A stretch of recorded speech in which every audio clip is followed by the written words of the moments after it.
Hello everyone, this is Showtime 112.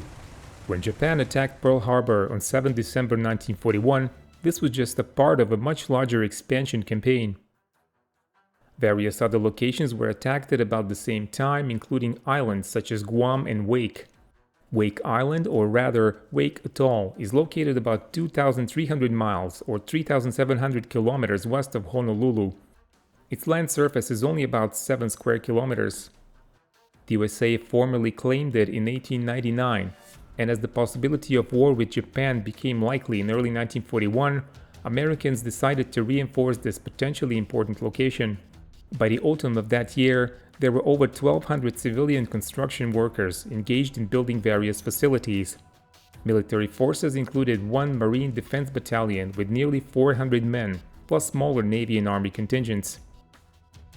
Defenders had at their disposal 3 5-inch coastal batteries and a number of anti-aircraft guns. The unit most interesting to us was the Marine Fighter Squadron VMF-211, equipped with 12 F4F3 Wildcats. The squadron was transported on board the carrier Enterprise, and it landed on Wake Island on 4 December, only 4 days before the Japanese attack. The VMF-211 had only recently converted to the Wildcats, and most pilots had only flown a few hours on their new fighters. Another challenge was that the island didn't have proper hangars or dispersal options. On the morning of December the 8th, which corresponds to December the 7th in Hawaii, as Wake Island is on the other side of the international date line, the Army Signal Unit received word of the Japanese attack on Pearl Harbor. An attack on Wake Island was to be expected soon as well.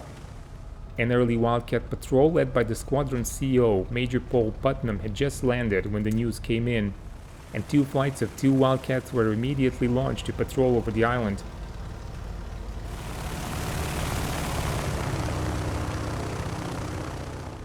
Just after 7 a.m., a force of 34 Mitsubishi G3M Nell bombers approached Wake Island from the south at 13,000 feet. The bombers belonged to the Chitose Kokutai of the 24th Air Flotilla of the Japanese Navy, and they had taken off from their base at Roy on Marshall Islands. The distance was about 720 miles, or 1,160 kilometers, and for that reason, they had no fighter cover.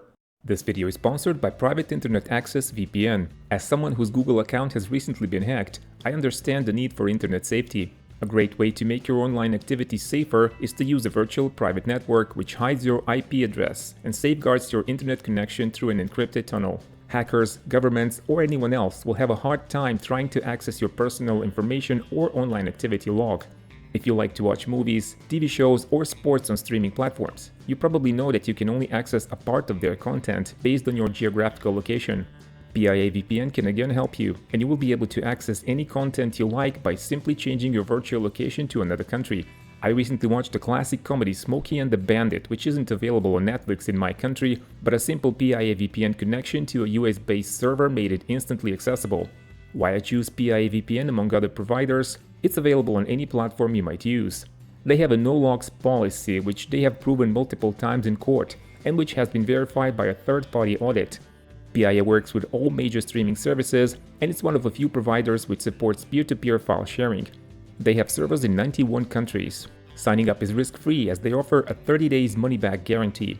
Just click on my link in the video description and get an 83% discount. That's only $2.03 per month, and you will also get extra 4 months for free. As Wake Island was covered by clouds, Lieutenant Commander Matsuda Hideo first reduced his formation altitude to 10,000 feet, and then all the way down to 2,000 feet with the engines cut. The sudden appearance of the Japanese bombers surprised the Americans. The 8 Wildcats hadn't been dispersed since suitable locations were not yet available. The Japanese bombs and strafing destroyed no less than 7 of them, while the remaining one was damaged.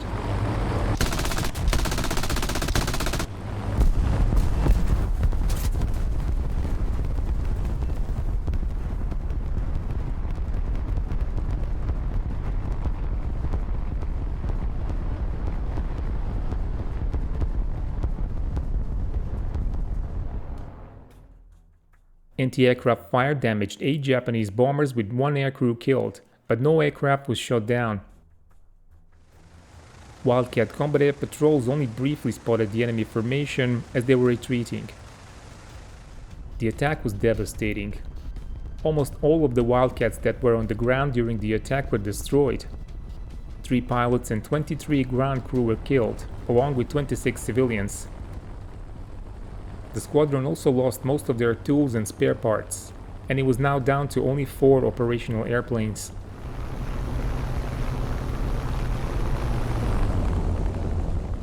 Japanese bombers made their second appearance the next day, December the 9th at 11:45. Lieutenant Commander Matsuda again led the attack, this time with 26 bombers. The skies were much clearer, and his formation was spotted on time. 2 Wildcat pilots, Lieutenant David Cleaver and Technical Sergeant Hamilton, attacked the bombers.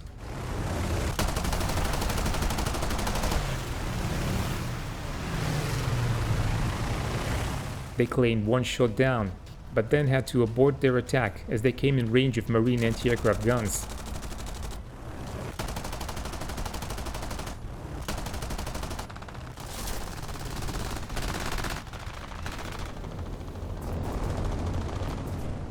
"12 Japanese aircraft were damaged by AAA, but only lightly. Bombs caused significant damage, but nowhere near as great as in the first attack. The next day, Japanese bombers appeared for their third raid at 10:20. 26 Snells dropped their bombs on the airfield and seacoast batteries. Casualties were light, but the guns suffered lots of damage. Furthermore, a cache of contractors' dynamite was also hit, resulting in a huge explosion.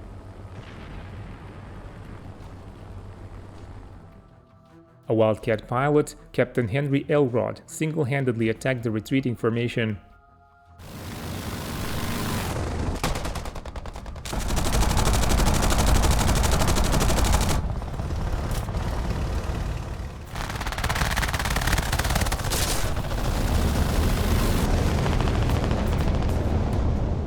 He was credited with shooting down 2 bombers. Japanese records show the loss of only 1 G3M Nell on this mission. On 11th of December, before dawn, American defenders realized that the inevitable was about to happen. After 3 days of bombing and exaggerated aircrew reports, the Japanese commander, Rear Admiral Kajioka, decided that the enemy positions were weakened enough to launch an amphibious landing. The Japanese force consisted of 3 light cruisers, 6 destroyers, 2 patrol boats, and 2 armed merchantmen. The ships carried 450 Special Navy Landing Force troops. They were first spotted at about 3 a.m., and at 5:22, the shelling of Wake Island began.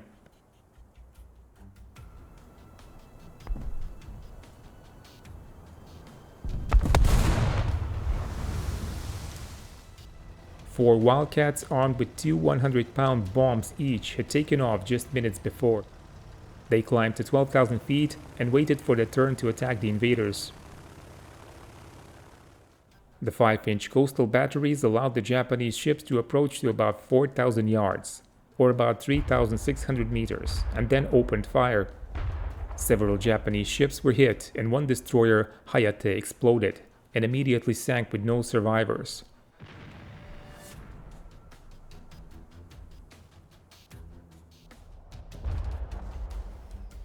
Realizing that the defenses were too strong and with waves turning some of their landing crafts over, Rear Admiral Kajioka decided to abort the landing, and his ships turned back.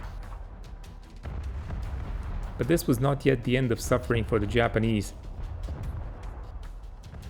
The 4 Wildcats now headed towards the retreating ships and attacked them with bombs and machine guns.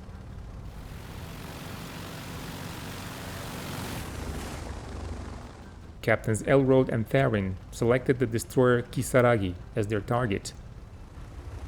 One of Elrod's bombs hit, causing the Japanese destroyer to limp southwards, ablaze and trailing smoke.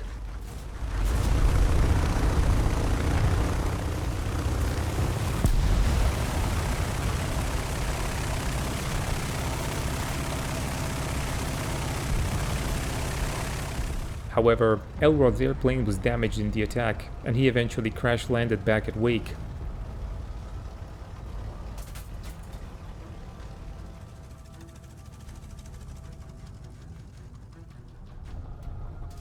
The Wildcat was only good for spares.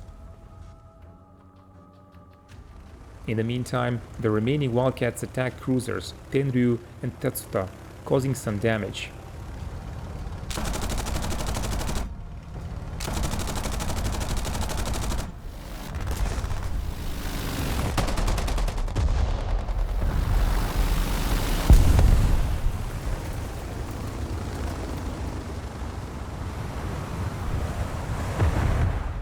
The 3 American airplanes returned to base, rearmed, and headed south to attack again. As Lieutenant Kinney was about to attack Kisaragi, the destroyer exploded.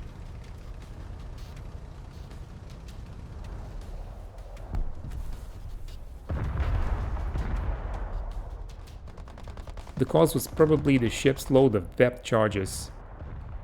Like Hayate before, Kisaragi sank without any survivors.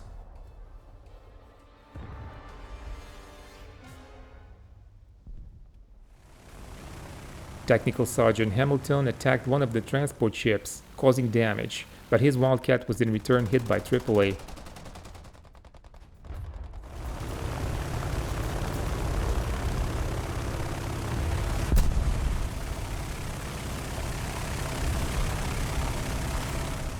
Hamilton landed back at Wake, but the Wildcat force was now down to only 2 operational airframes.